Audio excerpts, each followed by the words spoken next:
Hi everybody, thank you for watching my video today, and if you like my video today, please do take a moment to subscribe. I have not been updating my video as often I've done before because recently I went back to work. But today I want to share with you two Chanel vintage bags that I have. I was hoping to get a third one. I was looking for a vintage Chanel full, either a classic flap or a full clap. And full flap bags, but unfortunately I think the market is actually getting more competitive now. So say for example, recently if you look at the auction website for a good condition and a classic flap or a Diana bag, they are going for about around $3,000 minimum, if not higher. So that makes it difficult for me to buy one, given that the brand new one I just recently went into a boutique. That's about $9,600 to $1,000. That's so it seems that the 30 years old vintage Chanel costs about 1/3, if not higher, of a brand new one. So I don't know. I mean, I don't know if it's worthwhile. So that being said, I want to kind of talk about these two bags that I did purchase back in 2012, and also from the auction website. And those are the two. This is a drawstring, an off-white color, and a bucket bag, versus this a vanity case, which is very popular right now. And you can still find lots of those on the auction website, and I want to talk about what to look for and what to pay for and how you get one from the eBay, because I think this is actually still a very good find. For this one, unfortunately I don't think you can find this on eBay, I'm sorry, on the auction website anymore. And I even try lots of the secondhand website like Fashion File or Real. I don't see many of those, and particularly not in the white color drawstring bag. And this one, when I got this, my criteria at that time was I want a new one. So this is indeed a very new one. And if you compare, I mean, it's indeed a unused one. And if you compare those two, those are actually very similar in terms of the size. Yeah, if I compare them bottom to bottom, of course this is a little bit much bigger, and I'll be using this bag a lot. So I want to talk about this bag because you can still get this bag in a lot of the website. So let me put this down.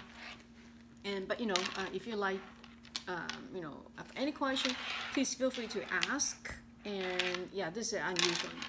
So let's talk about this one. And first of all, I want to show you from the side. You do see that there's some, like caving in the zipper. And if you've watched my video before, you probably know that this one only paid, I want to say $150 or even $25 at that time. The reason why I was getting so inexpensive, right? If you look online today, you can still find this bag anywhere from, I want to say, $500 to $2,000. Some of them even sell it for $3,000. And I already give you the price point, right? If you go into a boutique today for the brand new full flap bag today, that will cost you about, let's say, $10,000. In that case, if a vintage of this costs you $3,000 or $2,000, it's a personal financial option whether it feels worth it or not.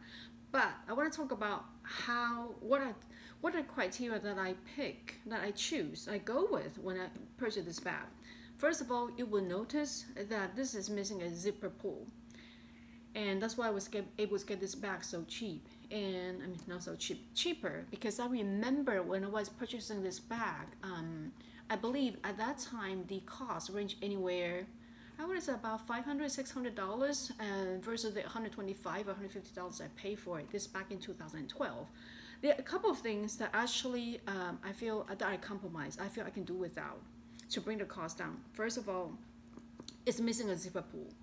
And the reason I'm okay with that is it does have a big CC Coco logo here, mark here. So I feel whether I have the leather pull, which is, is a leather one, has a CC mark in the middle, I feel I can do without it. The other thing is also the shape. right? If you take a look at the online website today, you can see that most of them have some degree of the zipper caving in.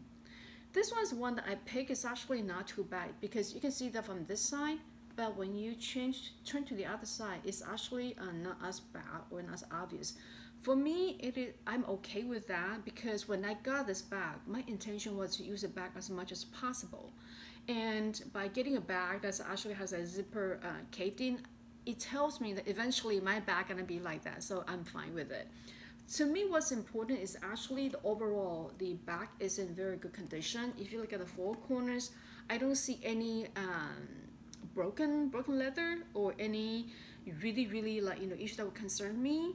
And even look at the top handle, these two pieces are still very much intact. And again, also the zipper. The zipper is actually in a very good working condition, and this does not. The zipper itself does not have any tarnish. To me, I'm fine with that. And two more things I want to talk about. The things that I look for. The other one is also the inside. A lot of the vanity bag, or a lot of the Chanel vintage bag, although the outside may look pretty good, they're pretty decent, pretty new, but a lot of them could be a lot of peeling inside. Luckily for this bag, the inside is actually in very good condition. To me, that's important to me. The other thing that I actually compromise to bring the cost down is this bag itself.